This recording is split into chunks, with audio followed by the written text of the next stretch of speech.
আমরা আমাদের আপনজনেরই প্রিয় হইতে পারিনি, আরে বাহিরের রাষ্ট্রের মানুষের প্রিয় হইম, এটা কোনো কথা? ঈদ শেষ, ঈদের আনন্দ শেষ। আর এই ঈদের দিন আর ঈদের আনন্দ কিভাবে শেষ হইল কেউ জানুক আর না জানুক, হাজারো প্রবাসী বোন জানে। তারপর ঈদ শেষ হয়েছে, ঈদের আনন্দ শেষ হয়েছে, আর ঈদ পালন করবার মতো সৌভাগ্য আল্লাহ দান করছে। মাশাআল্লাহ, তাবারাকাল্লাহ, আলহামদুলিল্লাহ।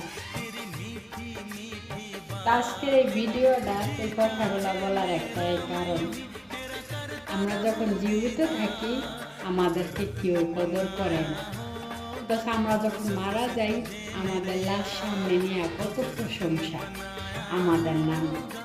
ঠিক তেমনভাবে এই প্রবাসের মাটিতে হাড় ভাঙা পরিশ্রম করার পরও মালিক পক্ষের কখনো মন পাই না, আর মালিক পক্ষ কখনো বলে না আমার বাসার মেয়েটা ভালো। কিন্তু যখন আমরা চলে যাই ওরা আরেকটা কামের মেয়ে আনে, তখন ওরা ওই মেয়েটার সাথে অনেক গল্প করে ওই মেয়েটারে নেয়া, যে ওই মেয়েটা অনেক ভালো, ও অনেক সুন্দর করে আমার বাসার কাজ করতো, ও অনেক ভালো মনের ছিল। আর এই কথাটা ওরা একটা কারণেই কয়, যেন ওই মেয়েটা 2টা কাম করতো যেন আরও 4টা কাম বাড়ায় করে। তো ওদের মাথায় আর কিছু খেলাক আর না খেলাক, এই ক্রিমিনালি বুদ্ধিটি কিন্তু খুব ফুটবল খেলায়।